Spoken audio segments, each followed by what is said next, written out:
नमस्कार, मैं हूं प्रशांत द्विवेदी। 7 के संवाद कार्यक्रम में आपका बहुत बहुत स्वागत है। हमारे साथ में मुंबई से सीधे शीतल जी जुड़ गई, जो कि बालिका बुद्ध की फेम रह चुकी है। शीतल जी, आपका बहुत बहुत स्वागत है हमारे खास कार्यक्रम संवाद में। बहुत बहुत धन्यवाद। शीतल जी, मुझे बताइए। ये भाई गौरव द्विवेदी साहब का धन्यवाद होंगी, क्योंकि उन्होंने ही मौका दिया है जी इस मंच से जुड़ने का। जी बहुत बहुत धन्यवाद जी। शीतल जी, मुझे ये बताइए कि जिस तरह से पूरे विश्व को कोरोना वायरस जैसी बीमारी ने परेशान कर रखा है, भारत में भी एक तरह से संपूर्ण लॉकडाउन होता है, कर्फ्यू लगा दिया जाता है। आप सब एक्ट्रेस हैं और आपने जिस तरह से काम किया है, एक तरह से सब बंद हो जाता है। ऐसे में कितनी चुनौतियों का सामना आप लोगों को करना पड़ा इस पूरे कोरोना काल में? यूं तो सारे ही सेक्टर्स को काफी नुकसान हुआ है, चाहे हम प्राइवेट सेक्टर कहें या गवर्नमेंट सेक्टर कहें, क्योंकि बहुत से लोग वर्क फ्रॉम होम कर रहे हैं अभी इस पर्टिकुलर पेंडेमिक में, और कुछ लोगों की तो जॉब भी छूट चुकी है क्योंकि निकाल दिया गया, ये एक समझ लो रिसेशन आ गया है जी। बट हमारी इंडस्ट्री में ऐसा है कि पहले से ही कुछ सर्टेन नहीं होता। एक तो काम है तो कभी बहुत टाइम तक काम कर सकते हैं आप, मतलब बहुत लंबा काम मिल जाता है, और कभी कभी बहुत लंबे टाइम तक आपको घर बैठना पड़ता है, काम ही नहीं होता जी। एंड ये पेंडेमिक तो ऐसा आया है कि अगर आप शूट नहीं भी कर रहे हो तो जो एक्स्ट्रा हमारी एक्टिविटीज होती थी, जैसे हम लोग इवेंट्स वगैरह, विजिट या ad shoot, print shoot, video shoot से हम लोग अर्निंग कर लिया करते थे, अभी सब कुछ ही बंद हो चुका है। तो एक्टर्स के पास थोड़े अर्निंग सोर्सेज बहुत ही कम है, क्योंकि अगर वो सिर्फ और सिर्फ एक्टिंग पर ही डिपेंडेंट है तो यस डेफिनेट अभी कोई सोर्स नहीं है। बहुत सेक्टर चालू है, बहुत कम जगह शूट स्टार्ट हुए, और स्टार्ट होते ही नए शोज के अंदर भी पेशेंट निकल गए तो उनको शूटिंग रोकनी पड़ गई अनफॉर्चुनेटली। तो पुराने ही शो जो पता नहीं कैसे वो लोग इतनी हिम्मत करके शूट कर रहे हैं, वरना बहुत दिक्कतें।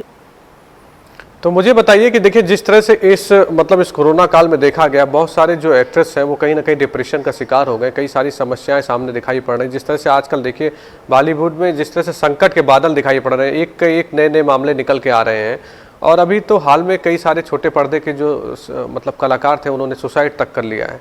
तो क्या देखती हैं आप, मतलब इतनी स्थिति बुरी कैसे होती जा रही है?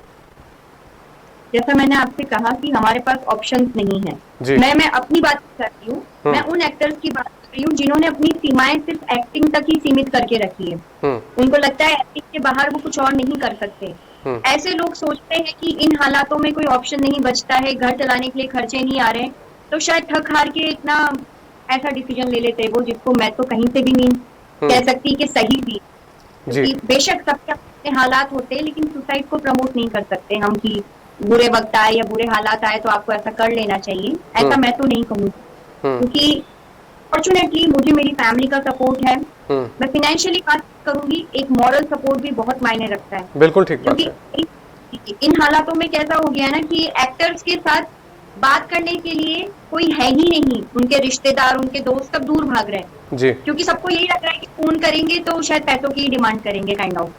बट कभी कभी ऐसा होता है कि इंसान सिर्फ अपनी दिल की बात रखना चाह रहा होता है, वो 2 मिनट का वक्त मांगता है आपसे, और वो वक्त देने के लिए भी किसी के पास टाइम नहीं है, जबकि हर कोई फ्री बैठा है, हर कोई इंसान अपने घर है, लेकिन अपने ही दोस्तों को टाइम देने के लिए टाइम नहीं है उनके पास। तो ये भी कई बार वजह बन जाती है कि 2 मिनट का फितूर दिमाग में आता है, इंसान सुसाइड की सोचता है जी। वो दूर हो सकता है अगर आप उसको उस वक्त संभाल लें, उससे बात करें, शायद वो उस चीज से बाहर निकल जाएगा और सुसाइड जैसा बड़ा कदम नहीं उठाएगा। देखिए कुछ अभी जी देखिए कुछ स्थितियां ऐसी भी सामने आ रही, कई सारे, जैसे मैंने कहा कि परत दर परत कुछ मामले ऐसे खुल रहे हैं। अब देखिए नशे का एक बहुत बड़ा एक साम्राज्य दिखाई पड़ रहा है बॉलीवुड में। जिस तरह से अगर आप देखें कि जो अभिनेता हैं वो कहीं ना कहीं नशे का भी शिकार होते जा रहे हैं, और जाहिर सी बात है कि अगर जिन लोगों को लोग फॉलो करते हैं, आप समझिए कि आप लोगों के करोड़ों दर्शक जो होते हैं, आपके चाहने वाले जो होते हैं, कहीं ना कहीं आपकी हर चीज़ को फॉलो करते हैं, आपको आइडियल मानते हैं। तो जब इस तरह की स्थितियां सामने आती तो कहीं ना कहीं जो लोग फॉलोअर्स होते हैं उनका भी कहीं ना कहीं दिल दुखता है। तो आपको क्या लगता है कि क्या ये बॉलीवुड में इस तरह से नशा हावी होता जा रहा है? क्या ठीक लगता है? ये इस तरह की चीज़ें होनी चाहिए?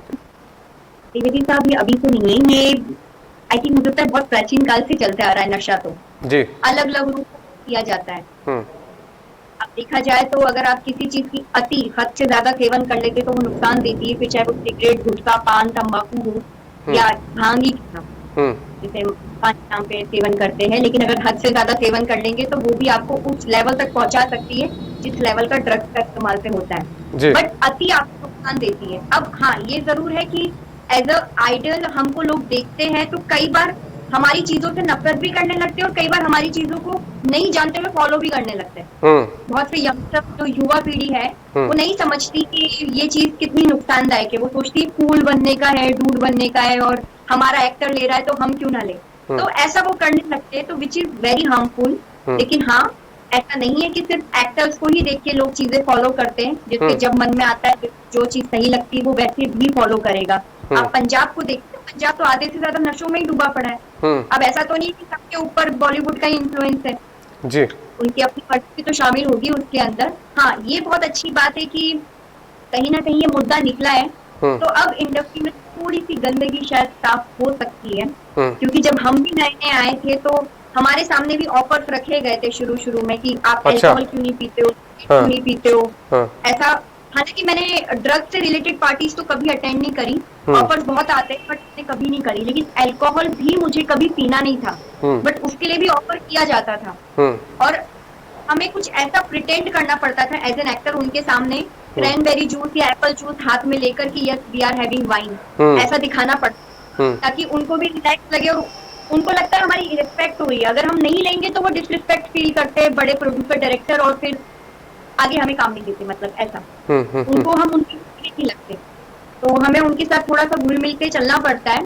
And most of the time में ड्रग पार्टीज जितनी भी आप बता रहे हैं ये प्राइवेट होती है जी। इसमें वही लोग जो ड्रग्स का सेवन करते हैं, हर किसी को इसमें बुलाया नहीं जाएगा, या फिर किसी ऐसे एक्टर को बुलाया जाएगा जो आगे बढ़ने की उमंग रखता है, लालच है उसके अंदर, वो आगे बढ़ना चाहता है और उसके पास कोई तरीका नहीं बचा तो चलो इन पार्टीज में ही चलते हैं। ना चाहते को ये सेवन करना पड़ेगा और वो लोग भी उसको कहीं ना कहीं फोर्स करेंगे।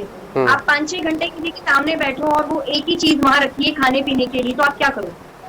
शायद आप खा ही लोगे डरते डरते कुछ ना कुछ सामने वाले की रिस्पेक्ट में, या और धीरे धीरे आदत लग जाती है और फिर तो छूटती ही नहीं है। तो अच्छा है, धीरे धीरे अब ये माहौल खुल रहा है तो लोगों के सामने ये बातें आ रही है।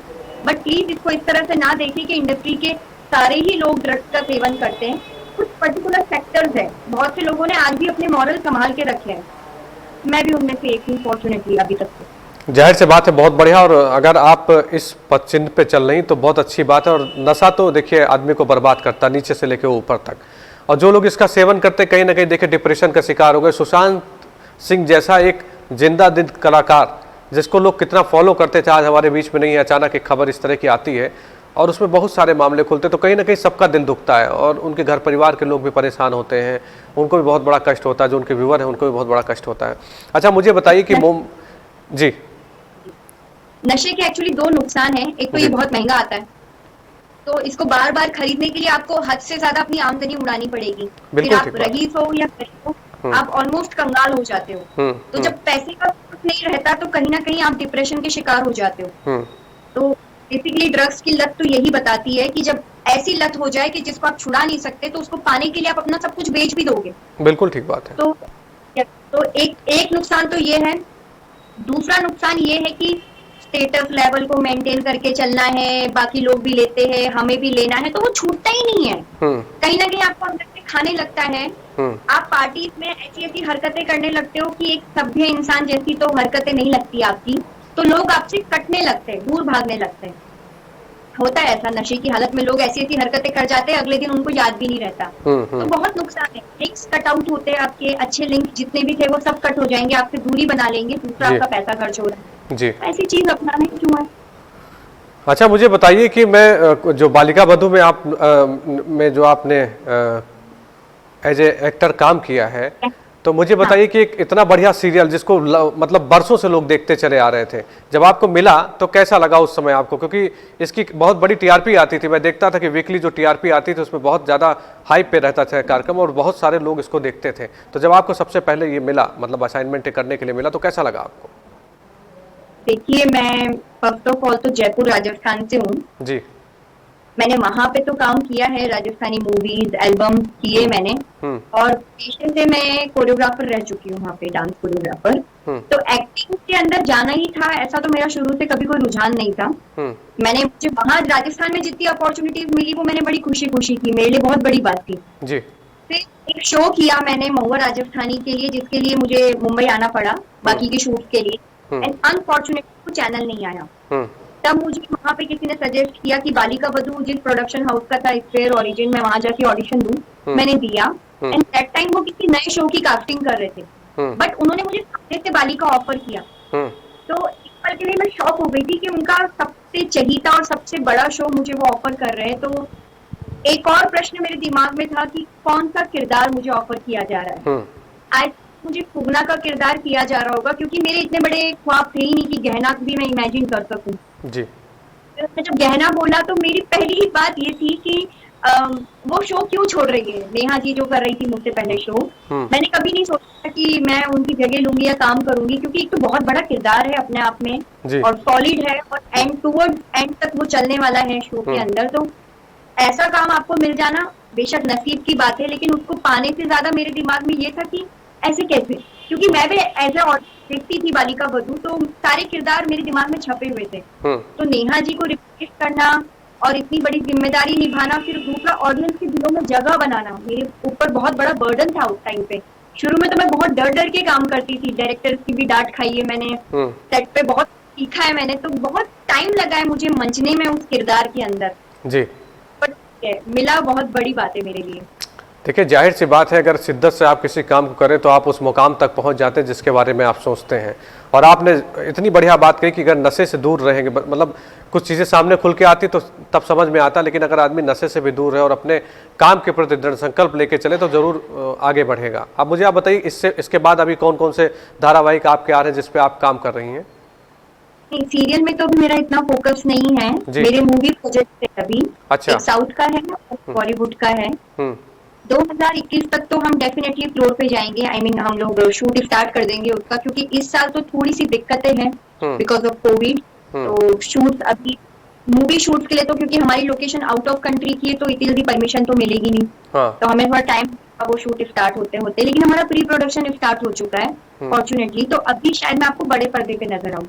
हालांकि छोटे पर्दे से मैंने अभी किनारा नहीं किया है, वहां से मेरी शुरुआत की, तो डेफिनेटली मैं उस पर भी फोकस हूँ, लेकिन अभी मेरे हाथ में बड़े पर्दे का काम है, तो मेरा सारा रुझान नहीं है अभी।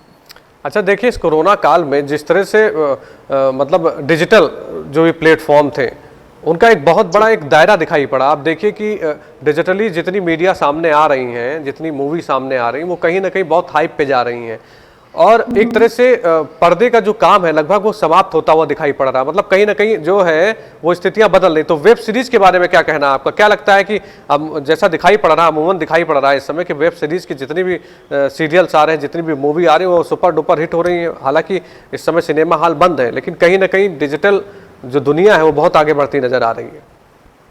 देखिए अभी क्योंकि पेंडेमिक चल रहा है, सीधी सी बात है, लोग सिर्फ घर पे रहने के अलावा और कोई ऑप्शन नहीं है, थिएटर कभी खुले नहीं। कुछ चीजें ऐसी होती है, जैसे बाहुबली जैसी फिल्म आई थी, अब एवेंजर देख लो आप, हॉलीवुड की फिल्म, कि आप उनको घर पे देख के उतना एंजॉय कर पाएंगे जितना आप थिएटर में देख के एंजॉय करेंगे।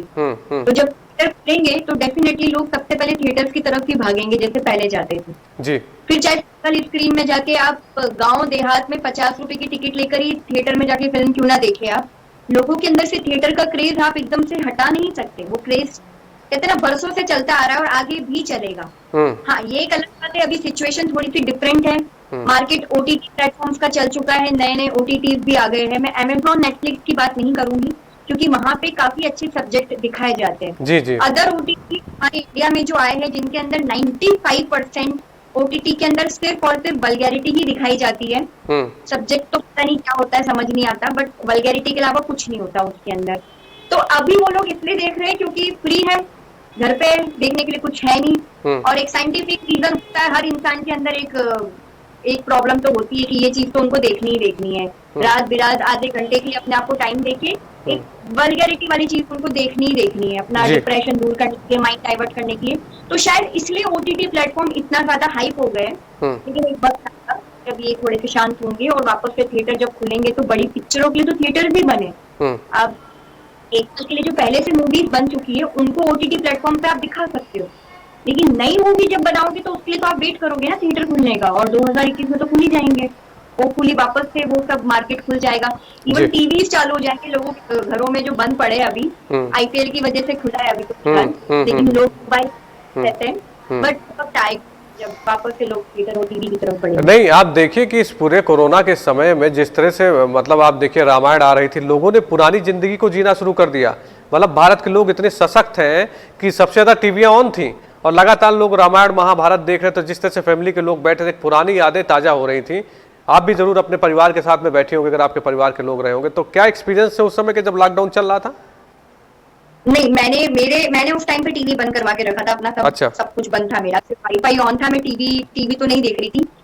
फॉर्चुनेटली मेरा शो टीवी पे वापस आया, बालिका वधू, जो भी रिपीट टेलीकास्ट चल रहा है पूरा, और उसके अंदर मैं भी दिखना चालू हो चुकी हूँ। तो मैंने उसके लिए वापस टीवी का अपना डिश कनेक्शन वापस से कंटिन्यू करवाया और अब मैं देख रही हूँ, क्योंकि मेरा काम चालू मैं देख रही हूँ। रामायण तो ऐसा है कि मैंने पुरानी वाली रामायण से लेकर अब तक जितनी भी रामायण टीवी पे आई है मैंने सब देखी है। अच्छा। तो काफी सारी चीजें तो मुंह जवानी याद है मुझे अपना काम वापस से देखना था, जो मैंने अपने काम के टाइम पे मिस किया था, खुद का एक्टिंग देखना। तो अभी मैं देख रही हूँ मैं टीवी पे, तो मैंने उसके लिए टीवी चालू किया है।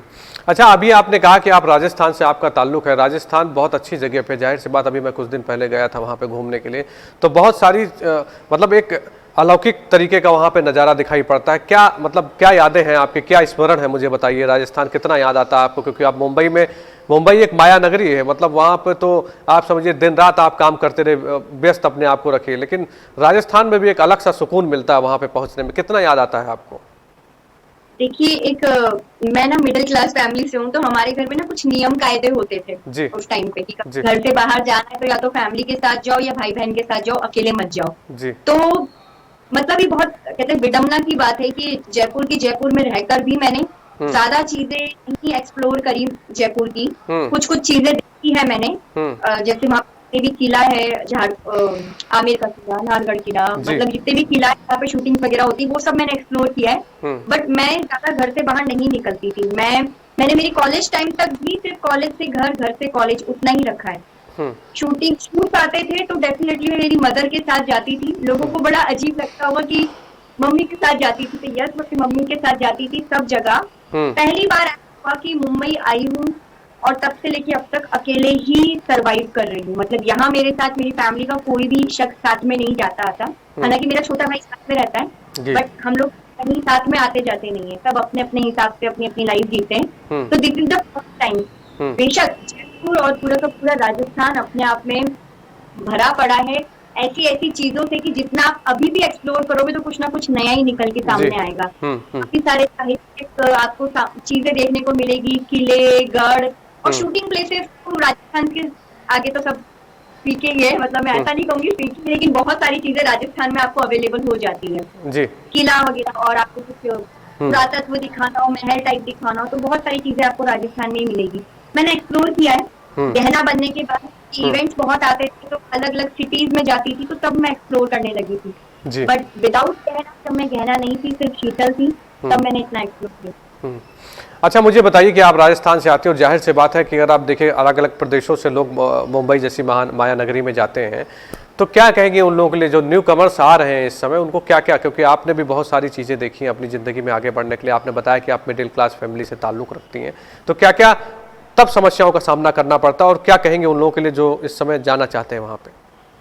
नहीं, जैसा मैंने कहा कि मैं काम हाथ में लेकर आई थी, तो मैंने शुरुआत और मैं तो उतना स्ट्रगल नहीं देखा। हाँ, बालिका के बाद मैंने थोड़ा बहुत स्ट्रगल देखा है अपनी लाइफ में। काम बहुत किया है, बट कई बार क्या होता है, आप काम कर लेते हो लेकिन काम का प्रदर्शन नहीं हो पाता, ना टीवी पे ना जहाँ आपको दिखाना होता है, बट काम किया है मैंने। यंगस्टर के लिए जो न्यू कमर्स है उनको मैं एक ही बात कहना चाहूंगी कि सबसे पहले तो आपको पता होना चाहिए आपके अंदर टच वाला हुनर है। ऐसा नहीं है यार या भाई बहन रिश्तेदार या माँ बाप तक के कहने पर आपने मान लिया कि आप एक एक्टर हो या एक्ट्रेस हो, ऐसे मत। आपको पता होना चाहिए आपके अंदर वो गुण है, मतलब आप हो, कलाकार वाला फन रखते हो अपने अंदर, तब तो आप इतनी शहर में आओ, क्योंकि ये शहर महंगा भी बहुत है और थकाता भी बहुत है। बहुत मुश्किलों से भी काम मिलता है, कई बार मिनटों में काम मिल जाता है। तो it just depend on your luck also. और आज की तारीख में तो आपको सबसे अच्छा काम है कि आपके लिंक्स अच्छे होने चाहिए। या तो पहले से आप किसी का रेफरेंस लेकर आ जाओ, या फिर एरिया रगड़ते रहो, एनएफडी पास कर लो, फिर कहीं जाके आपको एनएफडी पास आउट स्टूडेंट समझ के एक अच्छा एक्टर मान के शायद कोई ढंग का काम मिल जाए। तो थोड़ा टाइम लगेगा। आपके पास फाइनेंशियल सिचुएशन आपकी अगर अच्छी है आप टाइम स्पेंड कर सकते हो, पेशेंस है आपके अंदर अच्छा खासा, साल 2 साल का, तब तो डेफिनेटली आप आओ। अदरवाइज मैं सजेस्ट करूंगी अपने माँ बाप का पैसा फिजूल ना खर्च करें। कोई दूसरी डिग्री या दूसरा कोई सेक्टर है जो आपके लिए बना है तो उस पर भी कॉन्सेंट्रेट करें। सिर्फ इसी के पीछे ना भागे, साइड बाय साइड कोई दूसरा जॉब भी करते रहे, क्योंकि फाइनेंशियल सिचुएशन बहुत खराब हो जाती है शहर में आने के बाद, बहुत महंगा शहर है। अच्छा, अभी आपने शीतल जी लिंक की बात की है ना, अब अभी हाल में कई सारी ऐसी भी तस्वीरें सामने आई, कई सारी ऐसी बातें भी सामने आई जिसमें नेपोटिज्म की बात हुई। कुल मिला के परिवारवाद जो होता है वो कहीं ना कहीं इस पर हावी है। कैसे देखती हैं आप इस पूरे घटनाक्रम को, क्या लगता है आपको? क्योंकि आपने बताया कि बालिका बुथ तो आपको मिल गया, उसके बाद फिर बहुत सारी चीज़ों के लिए आपको भी सोचना पड़ा, संघर्ष करना पड़ा, तो कुछ एक्सपीरियंस आपके भी रहे होंगे इस पर, मुझे बताइए आप। देखिए मैं एक बात बताऊं आपको, ये लोगों ने नेपोटिज्म इतना हवा बना के रखा है। हम एक सिंपल सी बात पूछूं, फर्ज कीजिए आप अपने डिपार्टमेंट के बॉस है ना, तो आपके बच्चे बड़े होंगे, तो आप दूसरे के बच्चों को ज्यादा प्रेफरेंस देंगे कि अपने बच्चों को ज्यादा प्रेफरेंस देंगे? नहीं, मैं सोचता हूँ, देखिए भारत एक ऐसा देश है जिसमें टैलेंट को सबसे बड़े आगे बढ़ाना चाहिए। हाँ, मैं मानता हूँ कि कुछ लोग ऐसे हैं जो इस तरह की चीज़ों को बढ़ावा देते हैं, लेकिन मैं कतई इन सब चीज़ों को बढ़ावा नहीं देता हूँ। और मैं उम्मीद भी करता हूँ, जैसा कि मैं एक पत्रकार होने के नाते, जिम्मेदार एक व्यक्ति होने के नाते, हम लोग समाज को सही दिशा दिखाने की बात करते हैं, तो मैं इस बात से बिल्कुल इत्तेफाक नहीं रखता हूँ। मैं कहता भी हूँ लोगों से कि जो टैलेंट है जिन लोगों को के पास में, उनको आगे बढ़ाइए। यही सबसे बड़ी विडंबना है यहाँ पर कि जितने भी इफ्तार परिवार है जो बरसों से काम करते हैं इंडस्ट्री में, 70 के जमाने से, 80 के जमाने से, जिनकी कम से 3 पीढ़ियां इंडस्ट्री में कंटिन्यूस काम करती आ रही है जी। उनमें अगर सच में टैलेंट है तब तो डेफिनेटली अच्छी बात है, हमें भी समझ में आएगा कि हाँ भैया उनके बच्चे के बच्चे के बच्चे भी टैलेंटेड है तो काम कर रहे हैं इंडस्ट्री में। लेकिन आपको पता है आपके बच्चे में उतना टैलेंट नहीं है, जस्ट बिकॉज आपको अपने नाम का और अपने परिवारवाद का इस्तेमाल करना है और आप उनको आगे बढ़ा रहे हो, ऐसे में कोई टैलेंटेड इंसान छूट जाता है तो वहां नेपोटिज्म का विरोध करती हूँ। लेकिन जैसे मैंने अभी आपसे एक बात बोली कि आप किसी कंपनी के एमडी हैं और आपको पता है आपके बच्चे के लिए बहुत मेहनत करी, तो सबसे पहले आप प्रेफरेंस अपने बच्चे को ही देंगे बजाय किसी और को। नेपोटिज्म 50-50 मामला है, आप पूरी तरह से उसको गलत भी नहीं बोल सकते और पूरी तरह से उसको सही भी नहीं बोल सकते। एक जस्ट आपका देखने का नजरिया कैसा है। आप टैलेंट को बढ़ावा दे रहे हो तब तो नो इशू, क्योंकि वो आपके घर का बच्चा हो, टैलेंटेड भी है, ठीक है आप बढ़ावा दो, लेकिन टैलेंटेड ही नहीं और बढ़ावा दे रहे हो, किसी और को मौका नहीं दे रहे, विच इज रॉन्ग। इस चैप्टर का नाम नहीं लूंगी, लेकिन ऐसे बहुत से अभी की 17-18 साल की एज वाले बहुत से बड़ी बड़ी फैमिलीज के बच्चे अभी अभी निकल के सामने आए हैं इन्हीं स्टार परिवार के, जिनमें से बहुत सी फीमेल एक्टर्स और मेल एक्टर्स ऐसे हैं जिन्हें देख के लगता ही नहीं है कि इनको एक्टिंग का ए भी आता है। स्टिल दे आर वर्किंग, बड़े बड़े सिनेमा में काम कर रहे हैं जो हमारी तो समझ के बाहर है, मतलब किसी दूसरा टैलेंटेड इंसान को काम मिल सकता था उनकी जगह। अच्छा, मुझे बताइए बालिका बधू में सबसे ज्यादा कौन पसंद था आपको? दादी सा।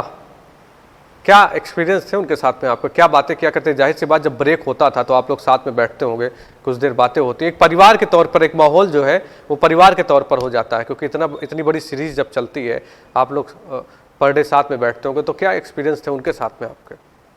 देखिए किरदार के हिसाब से तो वो मेरी सास बनी थी जी, तो अभी सास वाला एक्सपीरियंस तो मैंने अपनी पर्सनल लाइफ में नहीं लिया है, तो मैं वैसा तो कंपेयर नहीं कर सकती, बट हाँ एक माँ की छवि, एक बुजुर्ग की छवि मुझे उनमें दिखती थी, जो बहुत अच्छी समझाती भी थी, एक्टिंग को भी मेरे बढ़ावा दिया उन्होंने, कहाँ कहाँ गलती है वो पॉइंट आउट भी करती थी, और उनका एक अलग ही ऑरा था। अगर आप उनसे कुछ ना भी पूछो, सिर्फ उनको काम करते हुए अच्छे से ऑब्जर्व कर लो तो बहुत कुछ सीखने को मिलेगा। तो अपने आप कह सकते हैं कि एक चलता फिरता एक्टिंग स्कूल, यस,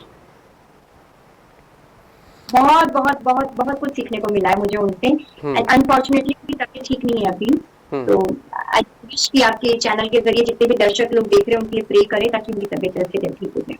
बिल्कुल ठीक बात है, हम लोग भी बिल्कुल ईश्वर से कामना करेंगे कुछ जल्द से जल्द ठीक हो। शीतल जी, आप हमारे साथ में सीधे लाइव जुड़ी मुंबई से, इसके लिए आपका बहुत बहुत धन्यवाद, और भविष्य में जो भी आपकी असाइनमेंट है वो ईश्वर करे बहुत सक्सेस हो और आपके सारे सपने पूरे हो, क्योंकि अभी आपको बहुत कुछ करना है और आपने खुलकर हमसे बातचीत की, इसके लिए भी आपका बहुत बहुत धन्यवाद। अच्छा, प्लीज एक बात और कहना चाहूंगी आपके चैनल के जरिए कि लोग है ना, लॉकडाउन थोड़ा सा रिस्ट्रिक्शन थोड़ा सा लूज किया है गवर्नमेंट ने, बट दैट डजंट आप लोग मास्क लगाना भूल जाए और वापस से वो सब चीजों को भूल जाए जो आपने लॉकडाउन की शुरुआत में किया था। लोग अभी भूल रहे हैं, लोग चौराहे पे 5-5, 10-10 लोग भीड़ लगे खड़े हो जाते हैं और मास्क भी पहनना भूल जाते हैं। आई डोंट नो, लोगों को शायद अपनी जान की फिक्र नहीं रही है, कोविड अभी खत्म नहीं हुआ है, दवाइयाँ अभी मिली नहीं है, तो प्लीज आप अपनी सेहत का भी ध्यान रखें, खाना पीना अच्छे से खाएं, इम्यून सिस्टम को बराबर रखें, और प्लीज सारे प्रिकॉशंस को अभी भी फॉलो करें जब तक कि दवाई नहीं मिल जाती किसी को भी। देखिए शीतल जी, आप एक अभिनेत्री होने के नाते आप एक भारत की जिम्मेदार नागरिक भी हैं और आपने ये बिल्कुल जाहिर कर दिया, क्योंकि S7 न्यूज चैनल अपने संवाद कार्यक्रम के अंत में लोगों से यही अपील करता है कि आप मास्क लगाइए, भारत सरकार की सारी गाइडलाइंस को फॉलो करिए, बाजारों में कम जाइए, दूरियां उचित दूरी बनाकर खड़े होइए।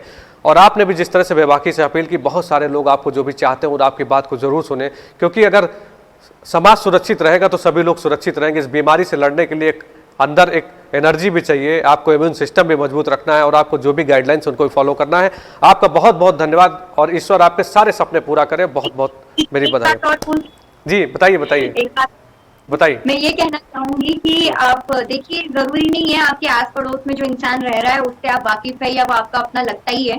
अगर वो आपको कुछ नहीं भी लगता है तो भी हफ्ते 2 दिन में आप उससे हालचाल पूछते रहें, क्योंकि हमें नहीं पता कि कौन एक्चुअली डिप्रेशन में चल रहा है। इस वक्त हमारी फील्ड को छोड़कर बाकी सारी फील्डों में भी डिप्रेशन उसी लेवल पे जिस लेवल पे हमारी फील्ड में, तो सबको कहीं ना